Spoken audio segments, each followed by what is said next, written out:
Welcome to Glow and Grow Sessions. I'm your co-host, Lynn, business owner and award-winning boudoir photographer specializing in women empowerment. And I'm your co-host, Jaqueline, business owner, hair and makeup professional, and content creator. We worked together for years in the studio, providing a safe space for women to be vulnerable, gain confidence, learn to love their bodies, and self-explore. The women that had come to our studio all have a story that they have shared with us. Our intention for this podcast is to extend that safe space to share those stories. We'll explore topics like overcoming internal fears, nurturing self-worth, and embracing self-love. We believe in the power of showing up for yourself, and we're here to guide you through that journey. Join us as we dive deep into empowering conversations to uplift and inspire you. Let's glow and grow together.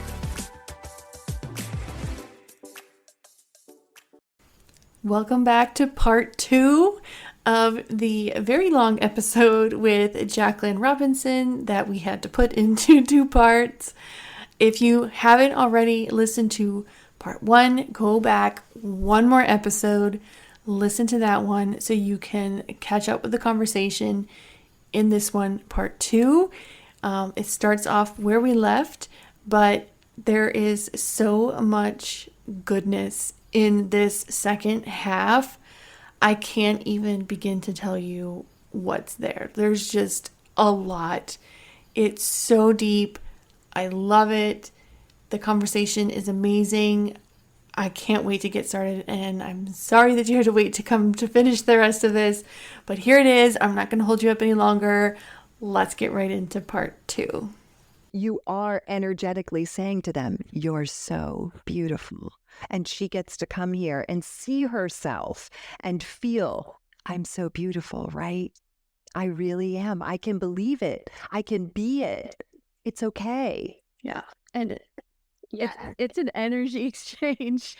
And they memorialize it. They always have the photos to go back to. That's why we try to really tell people, like, the experience that we have in the studio here is not about sensual photos for your partner. Sure, it can be that.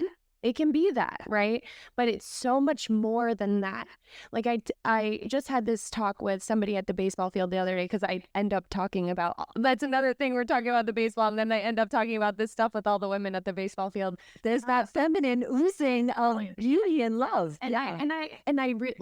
We truly want that. Like, we want to see, just like you, we want to see women, like, glowing just from the inside out, and it just radiating out of them, and just like living in that, you know?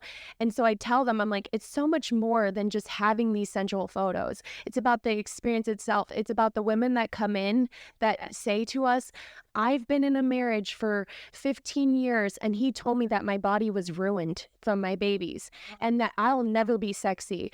And he was not in the marriage, and I gave him divorce papers in the backyard the other day, and I was scared to death because I had that voice in the back of my head that was telling me, oh, I'm never going to be sexy. He said that my body's ruined, and no man, and here I am, I'm going to have to go out and date now, and my body's ruined, and they're so drained of that feminine. They've poured it all out, and they've been looking for him to pour it back into themselves, and then they come here and it's like they're filling their cup, and then they have those photos so that when they're starting to feel empty again, they can look at those and go, I remember this experience. Like, I remember that I am beautiful, I am worthy, and I can see that my body is not ruined, and that I am stunning and I am worthy of love and acceptance, and I can find that in myself because I can feel that I am worthy of that. Yes, yes, yes, yes. Also that. Also, what I have been feeling in the work that we do is going, like she said, it's more than just pictures. It is an energy exchange, and I didn't really think of it that way until I had a reading, or it was like a whole session with a medical medium, and she pointed that out to me, and I was like, wow, you're right. She's like, you are literally changing their energy. Yes. And that also explains why I feel so tired after I do a photo shoot, because I have given energy to them. Yes. You know, like, and it's not a bad way that I'm depleting it. I'm happy to give that to them, Yes. Yeah. but I have to recharge after. Absolutely. Well, and what a beautiful experience that you have come into this gorgeous studio space with a woman and given her the gift of, look at your beauty. Look how stunning you are.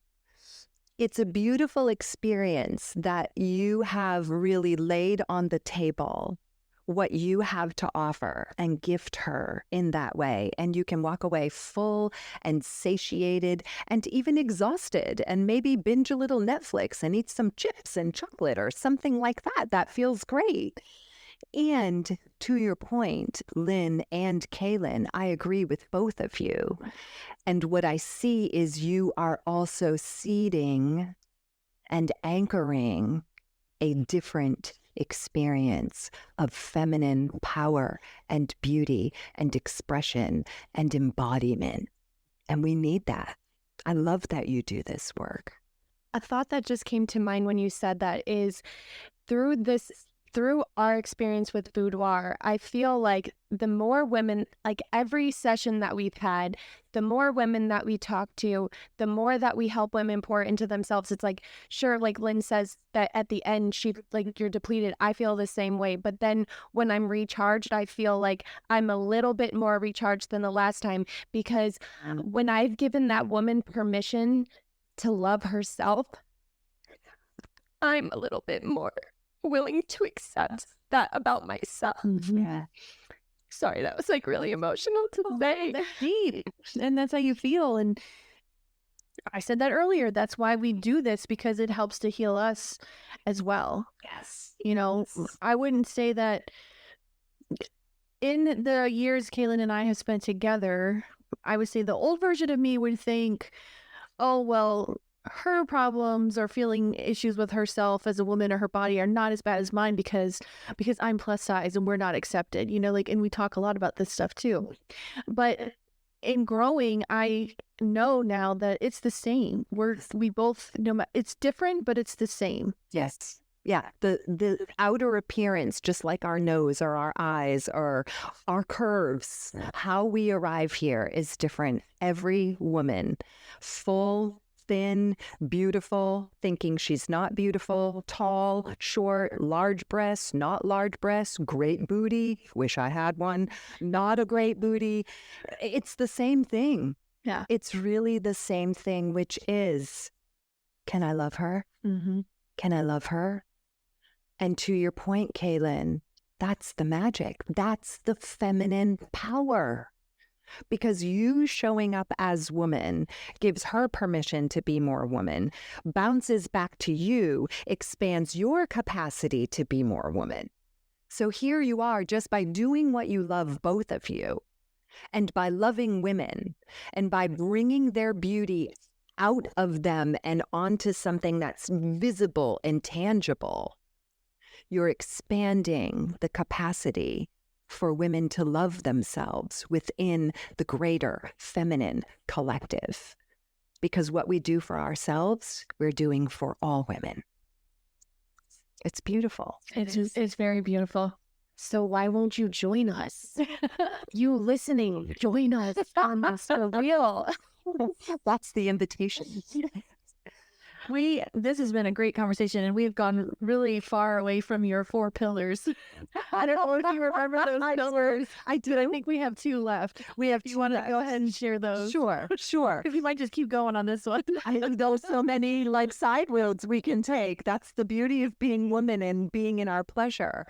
So the first was that human, and I talked about getting in the sun. The second is the divinity, the goddess, right? If the human is the woman, the divinity, the divine is the goddess. And in that pillar, it's really the understanding that we are the ones who carry that energetic signature. It's not our men. Stop expecting them to.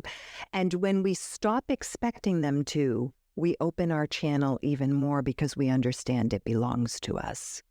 The third pillar is the energetic, and here's where the master and the mistress live. And so when I say mistress, I'm talking about mistress as in the woman of the house. If you've seen Out of Africa, Her butler or her man that really ran things for her called her Sabu, and it's spelled Msabu.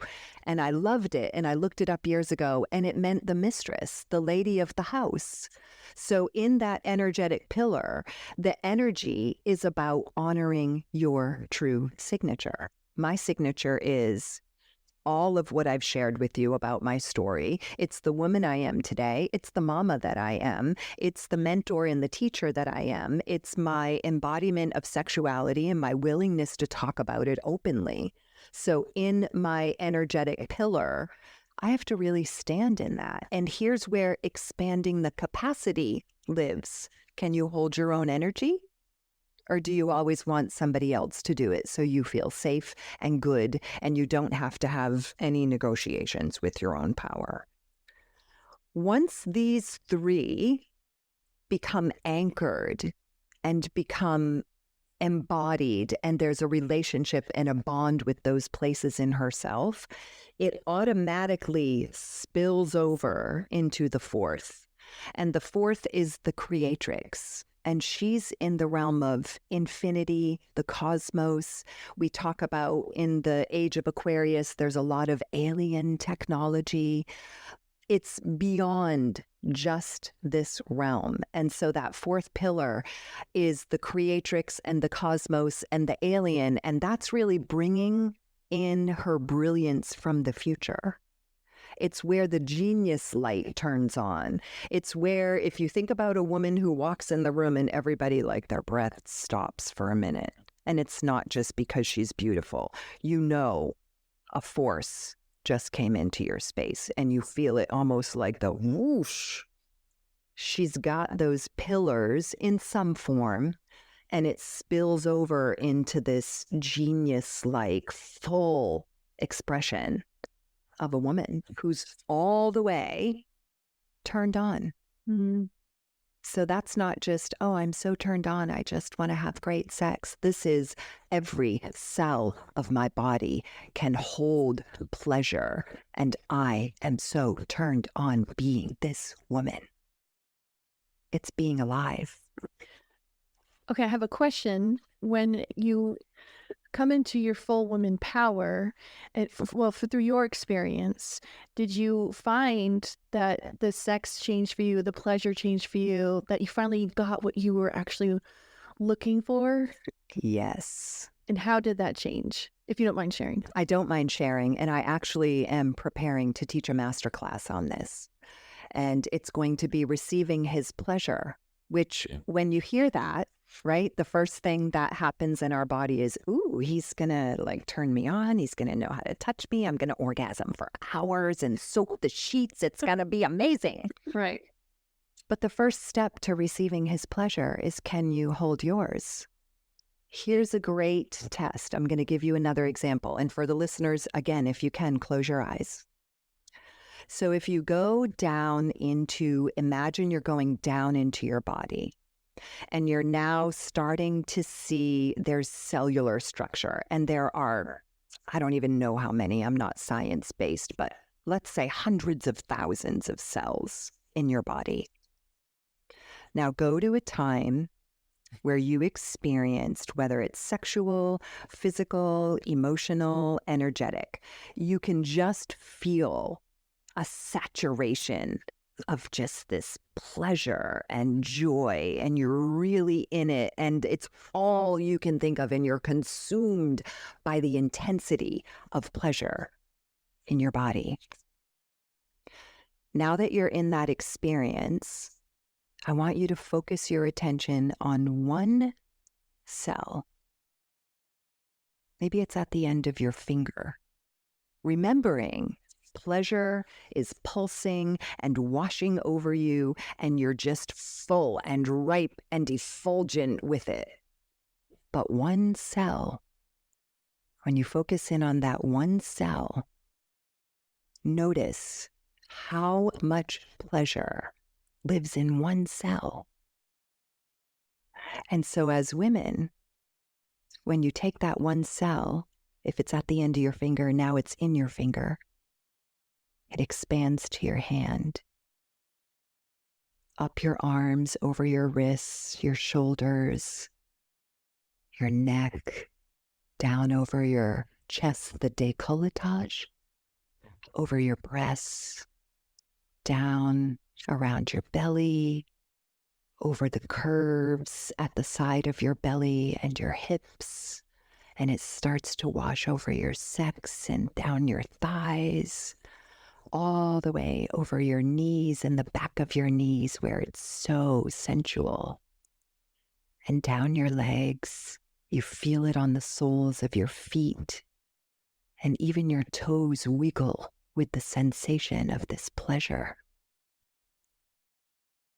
Notice now how your body is tingling and alive and wants to feel this pleasure. And nobody touched you. Nobody did anything. It's all yours. In you, you own it, and you can choose to connect to it. It's a very different sensation. I don't know if anybody closed their eyes, but I did it. I totally felt it. It's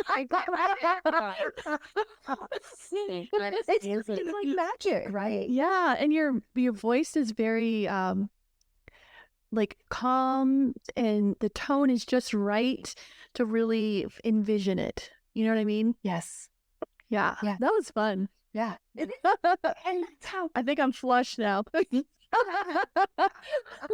so imagine now, back to your question, like, how does a woman develop that? How did the sex change? And I would say, so my husband and I, it was January 1, 2020, when I said, I need to tell you something. The affair was over. It had been over for 6 to 9 months. We were talking about divorce and how we were going to begin to separate the assets and how we were going to tell the children. And I had heard the night before, if you don't tell him, you are sabotaging any possibility that it could work out. So I didn't tell him because I was guilty. I didn't tell him because I felt bad. I didn't tell him because it was a secret and I hid it from him. I told him because I was told to tell him. And so I said, I need to tell you something. This man has no idea what's coming. And he's always told me, infidelity, deal breaker. It'll be over. Which is why I didn't tell him when it was happening. I believed I would move into that relationship. And I knew, I kept asking, is it now? Do I tell him now? Like asking from my soul. Well, now I got the command, tell him. So I say to him, these are the exact words. This is exactly how it went down. He had met this man at a spiritual event that they crossed paths. And I said, I had a sexual relationship with, and I said the man's name. And I expected all hell to break loose. My husband got up. We were sitting, both of us weepy, talking about the divorce. He got up. We lived in Atlanta at the time. And actually, before he got up, we were holding hands and he looked at me and he said this, exact words. I forgive you, Jaqueline, because I unconditionally love you. And he repeated it 3 more times. I don't think that man in that moment knew the full power of what he said and what even for him would come after. Because for him to stay with me as a man, there's a lot of pieces to work through. And he did. And so for 2 years, it was bumpy. And I would say about 2 years ago was when, in my woman, it became very clear. I heard her. I belong to this man. I choose him. I was made for him. Which does not bypass, I'm made for me first. And so then I had to stand in it, which developed my capacity to hold my woman, because she told me, But my human was like, I don't think so. I don't think so. Things aren't going the way I think they should. Maybe it's a spiritual man and maybe I'm getting it wrong. And I already did this for 25 years. But she said, no, I choose him. So I listened. And in the last 2 years, by me honoring my woman, the sex is different. What I desired is now happening more and more and more. And I don't tell him I need more intimacy and better sex. I don't tell him here's what's going on spiritually. We talk consciousness, but he doesn't want to talk about it as much as I do. I'm woman, it's home zone. I don't want to talk about banking and baseball or hockey and football. Yeah. But I love that he loves it. So the change has been that pleasure practice I guided you through and staying right here with my woman. Instead of leaving her, hello, Kali, goddess, woman, get back in your body, she told me again and again. Because I would leave myself, stand outside of me, look at me and my husband and decide what was true. And so I had to get back in my body, and we've done it multiple times in this conversation. Imagine you're going in through the crown and all the way down. And I had to live there. And in the feminine womb is where our ancestry is. It's where our sex is. It's where our creativity is. And the final thing I'll say about that piece is we also have very entangled what is our sex and what is our creativity. And they're one and the same, but also many, many women, me, for most of my life, all my creative juice went to more sex, more sex. I need more sex. I need sexual pleasure. I need sexual connection. I need sexual intimacy. And so the other piece is, because I've developed capacity to hold my woman, I dare to create, and I dare to create bigger. And I take the risk instead of being safe and wanting only sex to be where I'll really let go and take a risk. When you're talking about create, what things are you referring to? So even going back to Kaylin talking about going to the baseball game, in some ways, there's creative juice because you're not going to the baseball game to be pretty, to have sexual intimacy.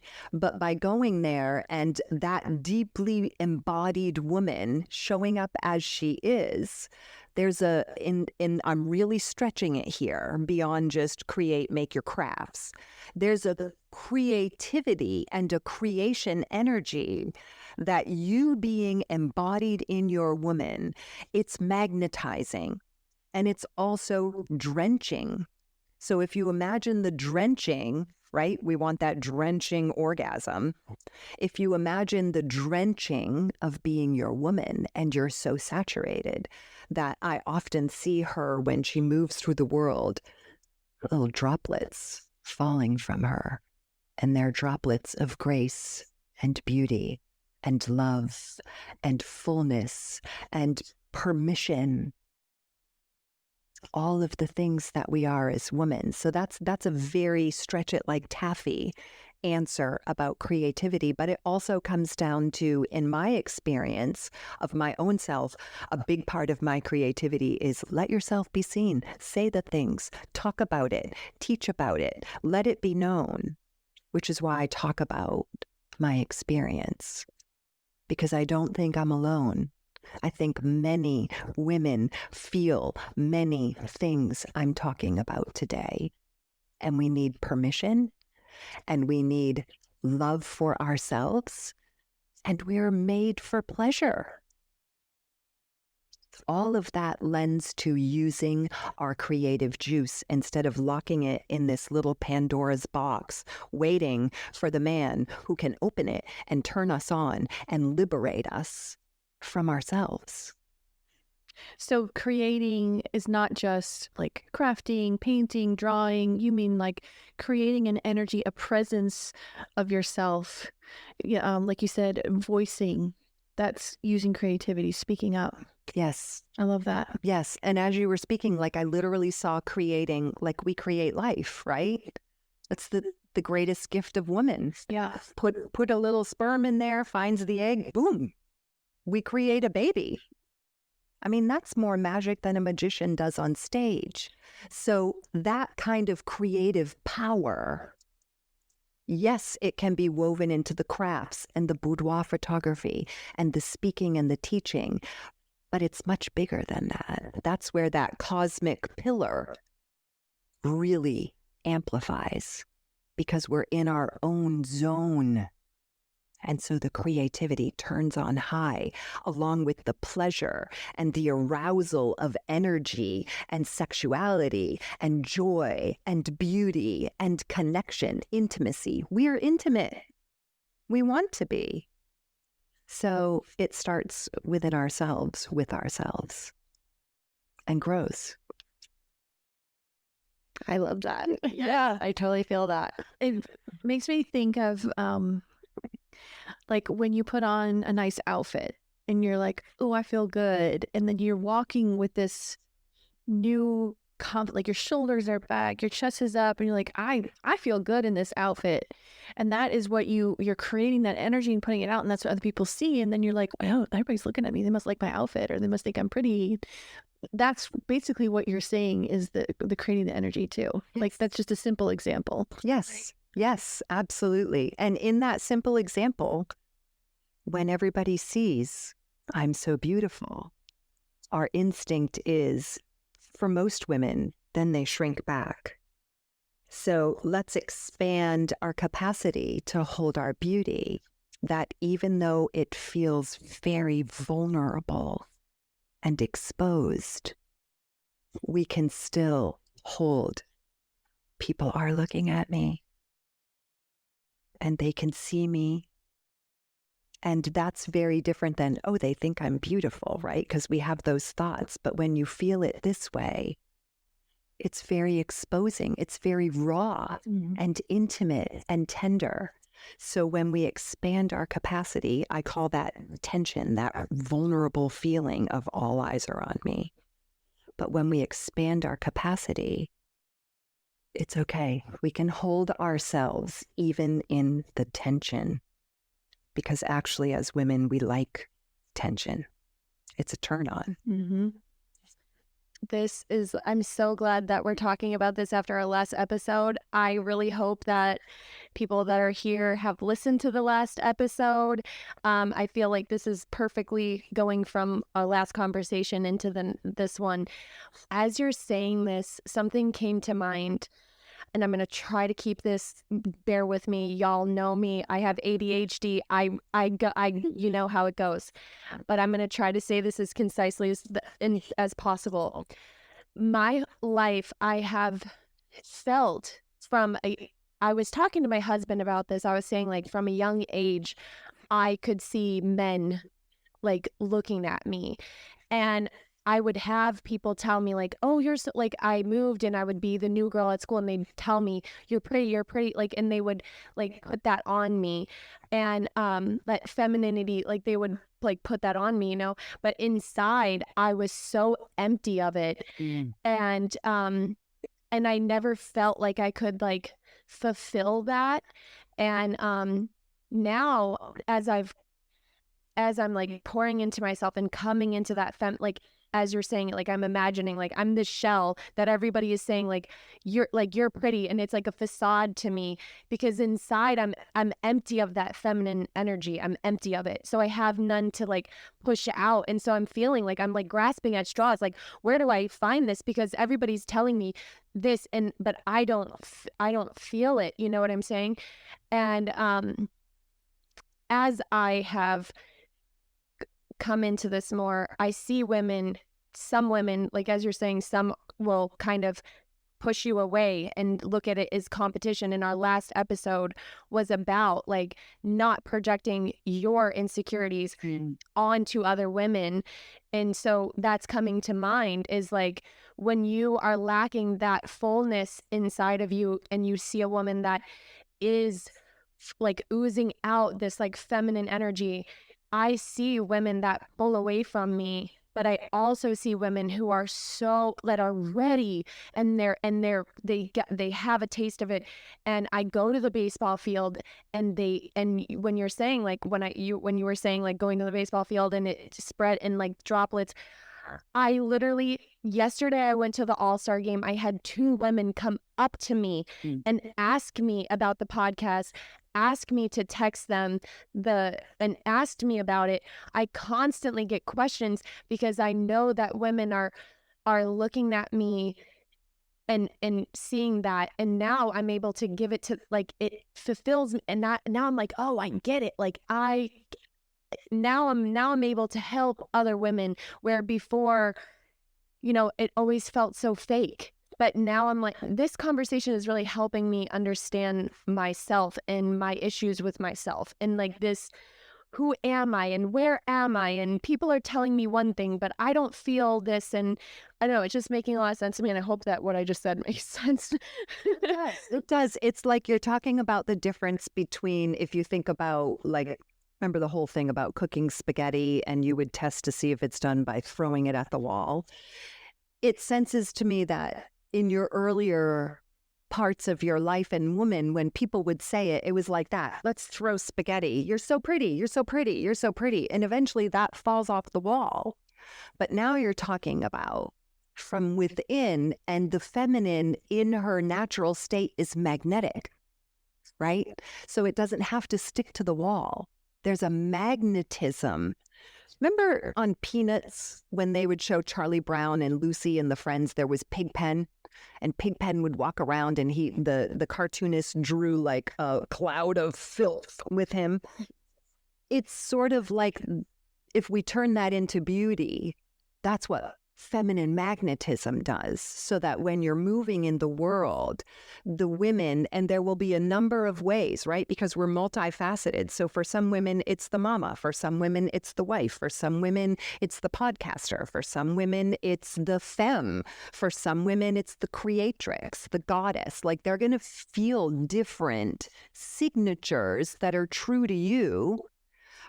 But I often say it's like you talked about a disco ball earlier. It's like those crystal disco balls that you put in the window and all the rainbows shine. You are multifaceted. So one might see the blue and one might see the green. And also, when we are in the window in our full feminine energy, we're spreading that shit everywhere. And those who are attuned or are, as you say, ready for that next expansion will feel the magnetism. It naturally. So what's happening from what you shared with me, in my perspective, is you're deepening into your woman, and I know this is true, creates more magnetism so that other women also through that have permission to also be like, oh, I'm that kind of woman. I feel that. I love that. I can be my beautiful self in public. Because even though a woman might be beautiful by our world standards, she has her own things. Sometimes for a beautiful woman, she wants to hide her beauty so that she doesn't look like the beautiful one. So there's something for everybody.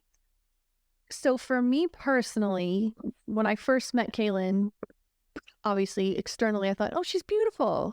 Now that I know her, and when I see her posting selfies on Instagram and things like that, I still see the external beauty, but I also see the deeper beauty within her.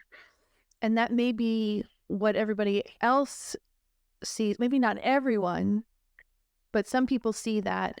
And actually I had this thought the other day that the majority of society probably doesn't know how to compliment something deeper that they see, or they don't recognize it. And so they just go, oh, you're so pretty, you're so beautiful, because that's the only superficial thing they know to give. Does that make sense to you? Yes. Okay. Yes. Yes. I completely understand that. And I feel like there's truth to that we've gotten away from that deeper intimacy and even the permission that you say society. And I think it's true. I think the way that men talk to women, it's all so uncertain now. And can you say this? And should you say that?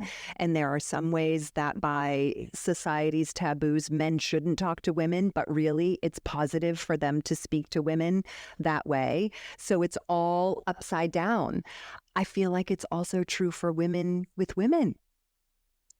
And there's the whole thing of, well, I'm not gay. Well, it has nothing to do with that. And what you're referring to, Lynn, my sense is that you can see the beauty, but then something switches and you begin to feel it. Mm-hmm. Like you sense it. So it's not just, oh, that's so beautiful. You really sense it. Yeah, I think what I'm thinking also is I haven't always felt safe with women because Yes. because when you're societally meet beauty standards, a lot of women think that you already have all of this this femininity oozing from you, when in reality, like you're looking for that deep connection. You're looking for that, and it can feel really lonely. And I think there's some women that are behind a door, and I feel like from a young age my door was always open. Like I was always like the girl that was like, hey, let's be friends, like I want it, like you're awesome, like this is so cool, like we're friends. And they looked at me like, oh shush, like, and they just came very cold at me, or you're fake because you're nice. And that was truly like me just like being that. And so I kind of drained it. And there was other things going in my life that I really drained a lot of myself and lost touch with myself. And I think healing, I've sort of poured back in, and I've noticed a change in the reaction of women to me. I guess that's what I'm trying to say, is like, where before, when I was younger and in high school and even just in my 20s, I didn't have the best of luck making girl friends that really were my friends for the right reason, and like cared about me and saw me for more, or for my true self. And I think I wasn't even able to see that. Right. But the more that I've been authentic to myself and like really started to just let that inner, like that come back to my inner child, and like what did little me, what was me, like who am I, like, because I lost all of that, and coming back to that and sort of going, oh, this is my interest, oh, this is what I like, this is me. And as I've come more and more and more into that and realizing my own loves, I've noticed a change in the way that women perceive me and are open. I see more women with their door open and going, hey, so how did you figure that out? And it's a different type of relationship opening up, but I'm still sometimes scared and assuming that their door is closed and that they're judging me and that they don't want any part of it, and that there's this secret competition and I'm not safe in that friendship, or that's like a nerve. So I'm trying to like deepen this connection with my inner femininity, but I'm also trying to navigate who is my community and where are the women that are on this same journey with us, because it's important to feel safe and find your right community. Yes. And we need community. There's a lot in what you said, a lot. And the first thing, and I feel like you began to say it, and it's a little taboo to say, which is, and this may not have been your exact thought, but it's what I sense in the concept of what you're speaking about. A woman who is visually in the category of a beautiful woman. The world, the collective, automatically assumes she's very confident. Why wouldn't she be? Look at her. She's beautiful. She has everything. Look at that body. like you're beautiful. What could you possibly have in your life that's not good? What would you complain about? And I'm thinking of a family member whose mother-in-law, it's a family member who's a woman, and the mother-in-law would always say, this is a beautiful family member. And the mother-in-law would always be like, I know, but you're so skinny. You don't even have to work at it. You're so skinny. And I understand what that is, but what I watched in this woman was almost like feeling guilty or shame that she's naturally thin.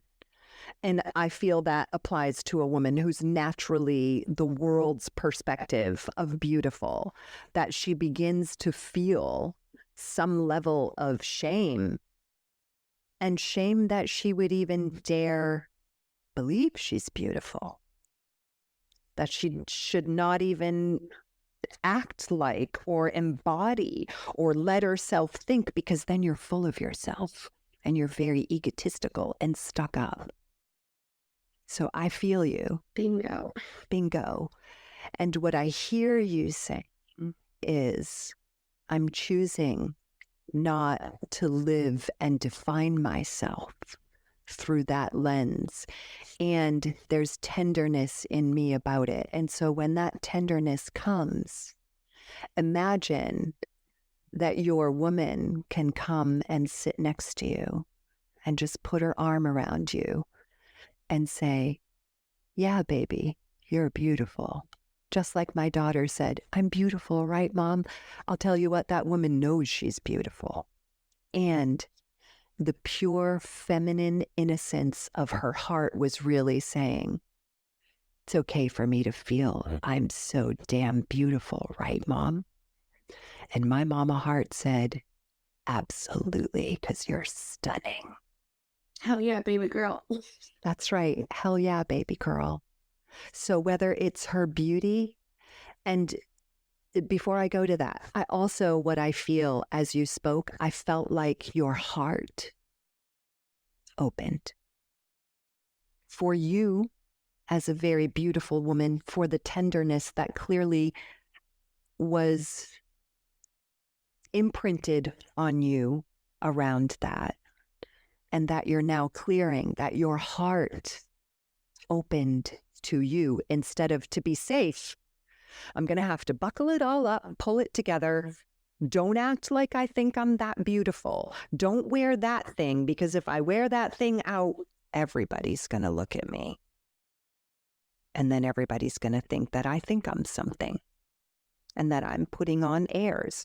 So I'll just wear this quieter, less conspicuous, not as sensual, maybe not as loud thing over here, because that sensation is really uncomfortable.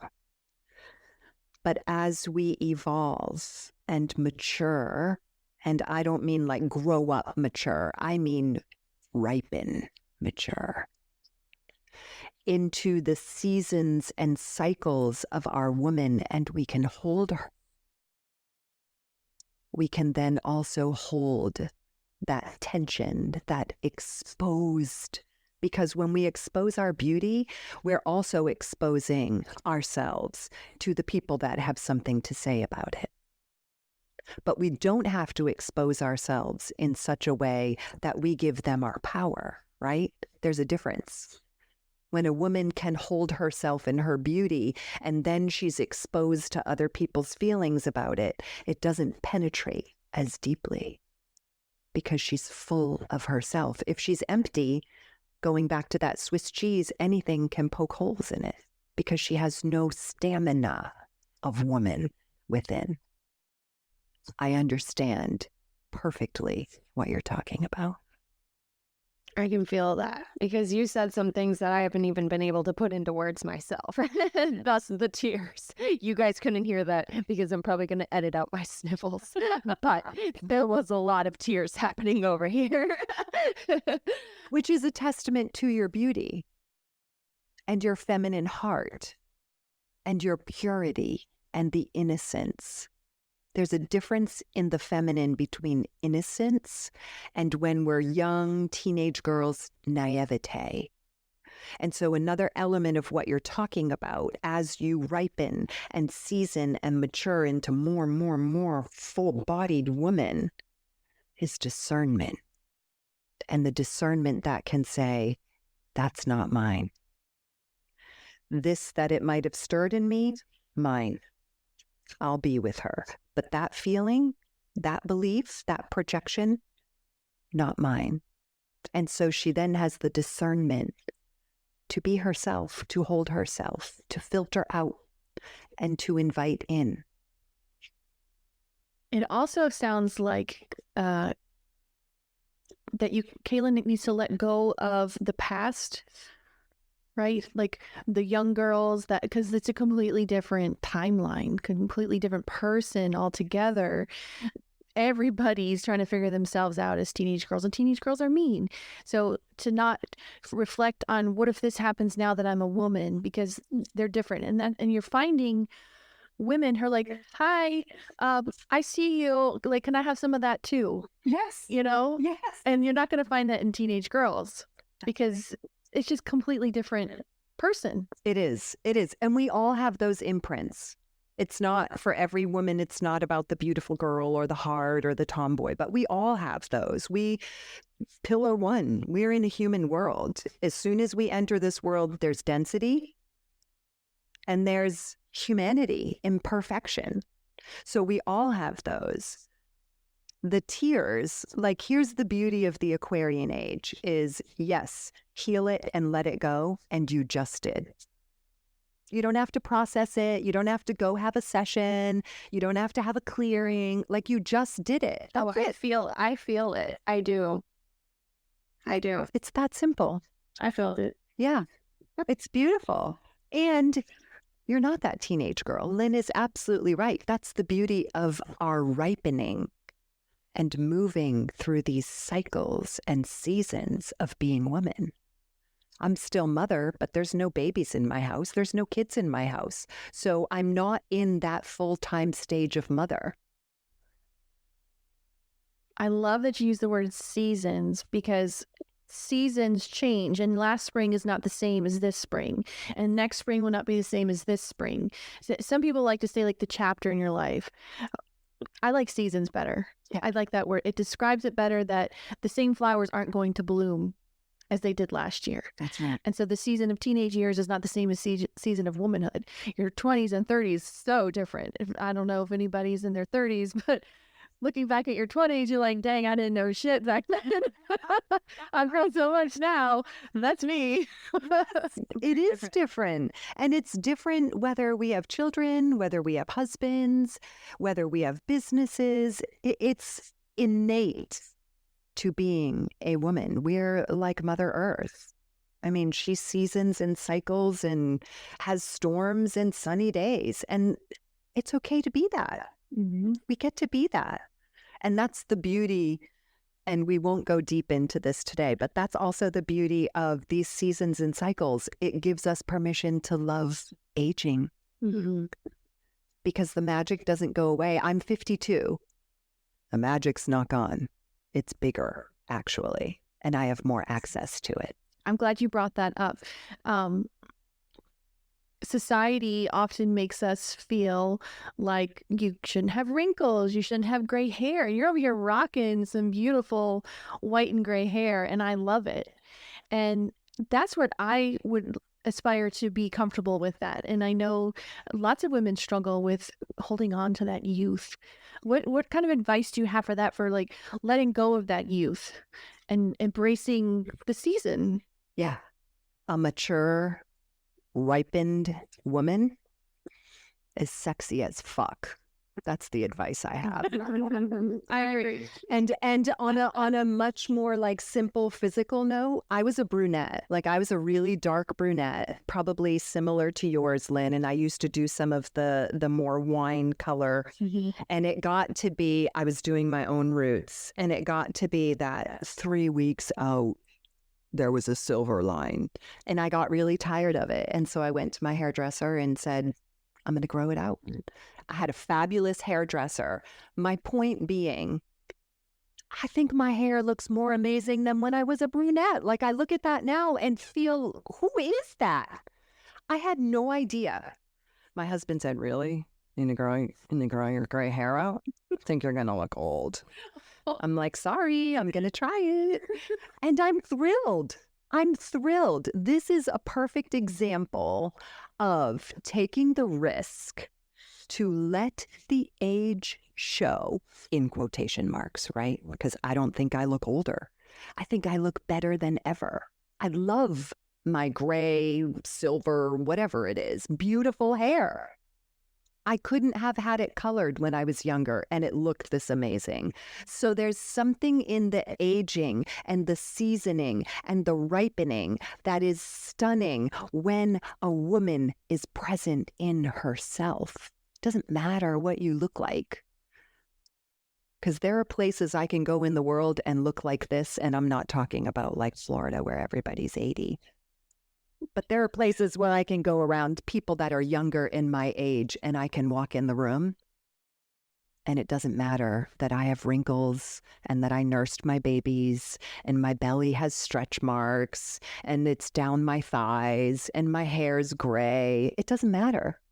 I'm stunning because I'm in here and I love her. I feel that energy. I feel that sexy, no matter what age, no matter what I look like. And that's really what makes you attractive. It's because you're carrying that with you always. And that's something we can all have at any age. Yes. Right? Yes. Because just like we went through that experience of pleasure in one cell, you can do the same with beauty. How much beauty there is. And beauty can be, for me, when I put my makeup on, it feels like I'm being artistic. For some women, they don't want to wear any makeup. It feels more beautiful, natural. So beauty is 500,000 things. But know your signature of what is beautiful to you when you see her in the mirror. And then expand that through your whole body. It's amazing. Yeah, I love what you just said about the makeup. You know, I got to touch on the makeup. We opened the door, so it's got to happen. I like it. I love that you said that because I recently, just yesterday, told Lynn that I was kind of switching up my makeup. I always have contoured. You know, I'm a makeup artist, so I am like I tend to go very clinical by the book. When you do makeup, like when you go to beauty school, it's like these are the steps. Like sometimes I go into makeup and like I found in the past, I would say, oh, I'm going to do a little bit of makeup, and then I would end up going into like a full face of makeup, and then I'd be like, oh gosh, I said that I was just going to do a light makeup. Where the more that I've accepted myself, I find myself doing my own makeup differently and that looking different every time I do it, and I'm a huge Bob Ross fan. Like, oh, I love that man. Love him so much. And I've had this vision of makeup being like Bob Ross's art. And he talks about in your own world. Why can't makeup be like that? Why can't it be your own world and what makes you happy and what makes you feel good? And so I really want to start educating women on just doing what makes you feel the best for you. I've stopped contouring my face. I don't need to contour my face. And I want to start telling women, like, don't do what if the tutorials are saying you have to contour and you have to add highlight here and you have to do this and you have to, whose rules are those? Only do it if you love it. If you love doing it, if it feels good to you because you love it for you, not because this is how women look. It's the right way to apply your makeup. It'll keep you looking young. It'll make you beautiful. All that is bullshit. Mm-hmm. I love that. I love that you just said this is how women look. Like there are specifics. You're not a woman unless you look like that. Women look different in many ways. Yes. We're not supposed to look the same. We're not supposed to be the same personalities. We're not supposed to have the same body. There's supposed to be variety. Yes. Like Mother Nature has variety. Massively so. There was a program, I can't remember the name of it. It was years ago, and it was one of the guys, I can see his face, but I don't know his name. He was one of the original Queer Eye for the straight guys. I can't remember the name of it. I think it's just called Queer Eye. Okay, so the original, and this guy was blonde, and I'm pretty sure it was him. He was then the host of another program, short-lived. But they would have a group of women, let's say 10 women, who are all size 10. I don't even remember what they did with them in the show. I remember this one part where all these women would put on the same white bra and panties, and we would see them all lined up. You could never guess they were all size 10. You would look at some and be like, she's got to be a 6. And you'd see others and think, oh, she's a 12. But they weren't. They were all size 10. Every body was so different. And every woman was just herself. But they were all size 10. And the naked eye would never know it. We would never know because we're accustomed, we've been programmed, conditioned that a beautiful woman who's size X looks like this. And it's a lie. It's a lie. I've seen thin, beautiful women who can embody their energy, and I've seen full, voluptuous women who can embody their energy, and they're both stunning. Stunning. Yummy. And magnetic. And magnetic. Yeah. Yes. It's your own magnetic. We all have our own energy, our own, like, we all should embrace the uniqueness of ourselves inside out, all of it, all aspects. Yes. Yes. Please do it. People listening, please do it. Even if you can only do a little bit today, just do a little bit today and do a little more tomorrow. And build. Yes. Build on it. And let it take time. Don't expect that you're going to listen to all of this. You did all the things we're talking about, and tomorrow you're going to wake up and everything's going to be great every day forever. That's Disney World when we're 5. I'm so glad you said that.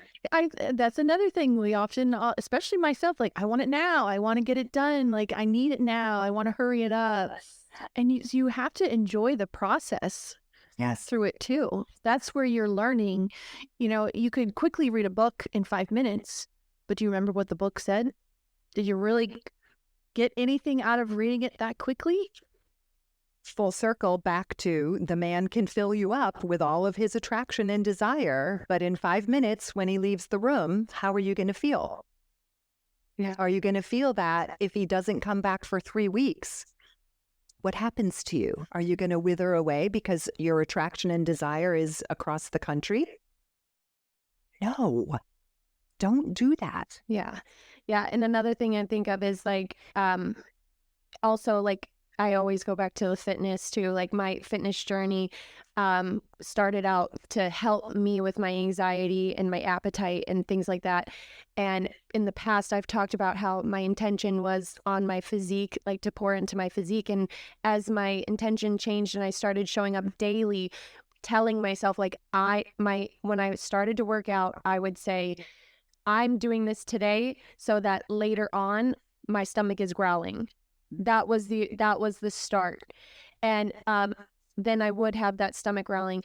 And it's like, it's not a change in one day. It's been 1.5 years, almost 2 years doing it every single day. And then it becomes more natural, more in your routine, more you're not exactly reminding yourself of the intention. It's already there. It's becoming a habit. You just start doing it, but it's not going to, at first you have to remind yourself, like, I'm going to set this intention. I'm going to try to do this today. This is my goal. And you keep reminding yourself, and every day you just show up a little bit. You do that 20-minute workout. You do, I'm using it as in a workout way to kind of just make that a visual for people. You don't just do 10 push-ups one day and then have straight, like bigger arms. Like you don't have guns the next day. It takes months and months and months of showing up for yourself, continuing to do that work before you see any results, before you feel any results. It takes constant consistency and working towards it so that it becomes a habit and it becomes natural and part of your everyday life, and you're not thinking about doing it. It's just coming to you. Yes. Yes, I agree with that. And I would say, going back to you asking me, Lynn, in terms of my relationship and the sex and the intimacy and the sexuality, did it change and did it move more towards what I desire?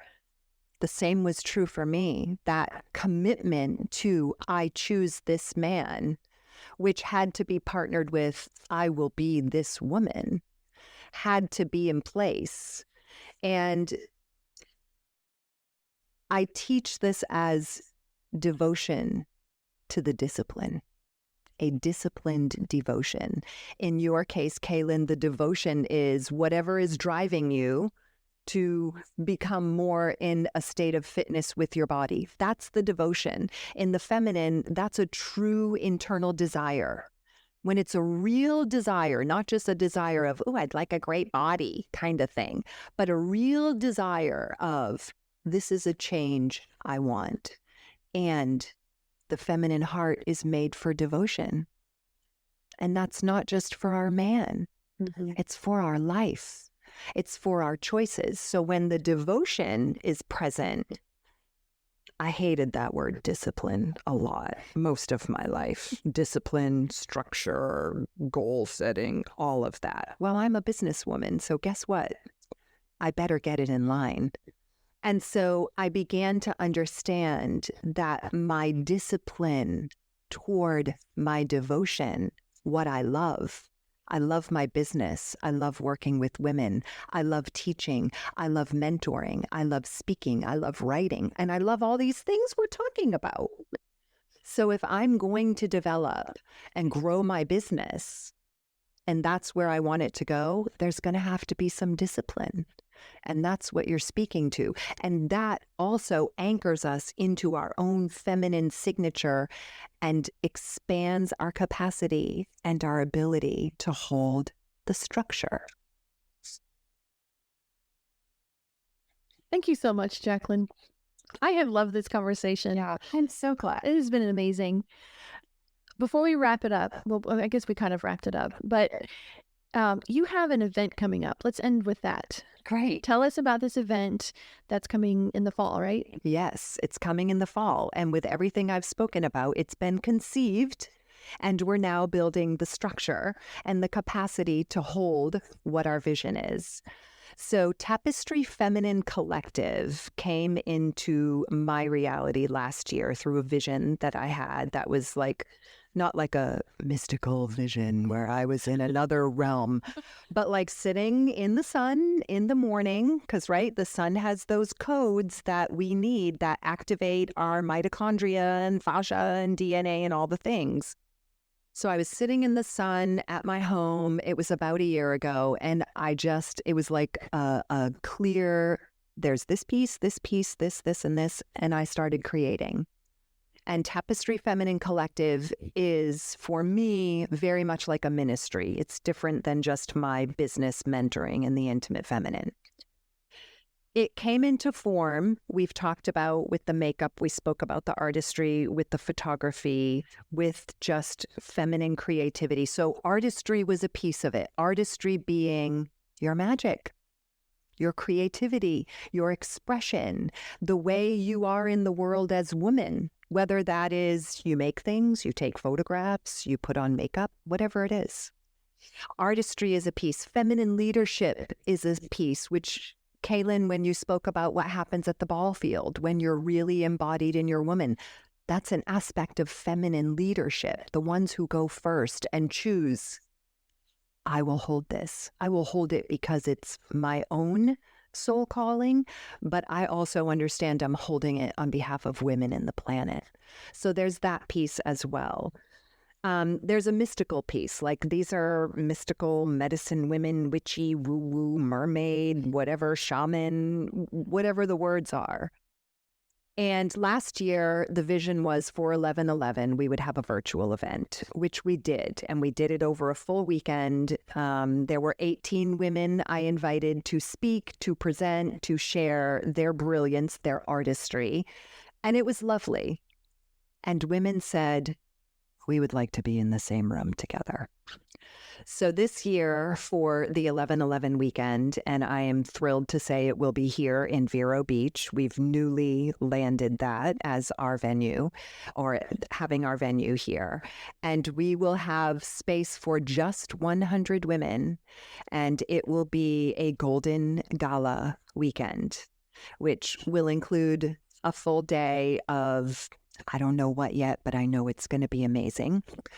And then that would be Friday. Saturday would be a little bit of something in the morning, and then a gorgeous, full, elegant, wear your gown, dance your ass off, eat delicious food, be in all of your feminine, yummy, juicy pleasure, turn it on high experience. And we are building this. I am so excited to just be with women in person in a room. So that will happen through Tapestry Feminine Collective the weekend. November 11th is a Monday this year. So it will be Thursday through Sunday prior to that day.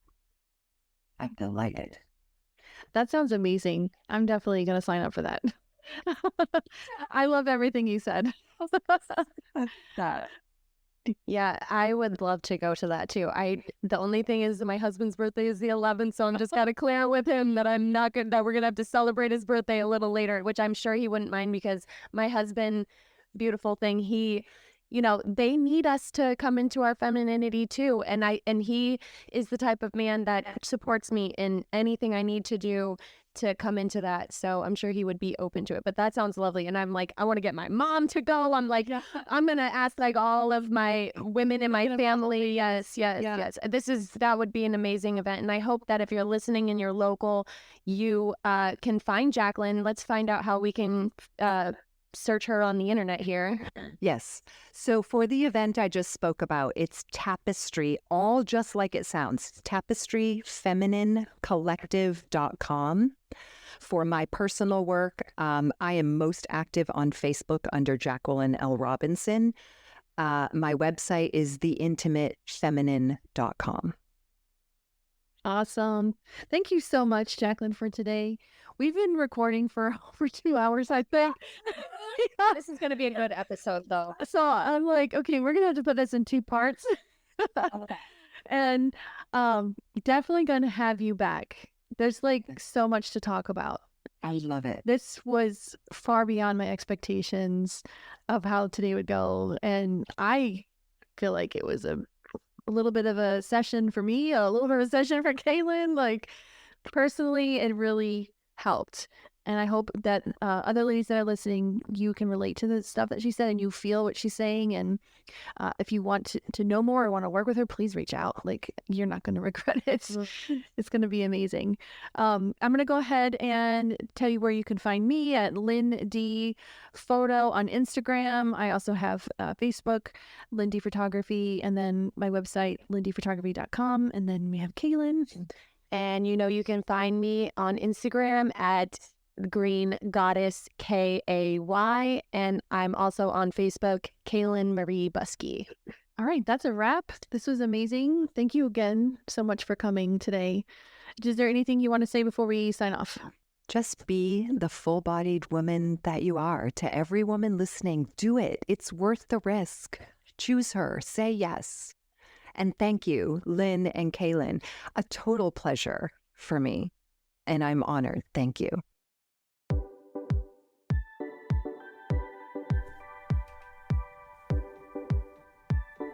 We encourage you to take what resonated with you from today's episode and carry it forward. And if you believe in our mission and the impact we're striving to make, please subscribe and leave a review today.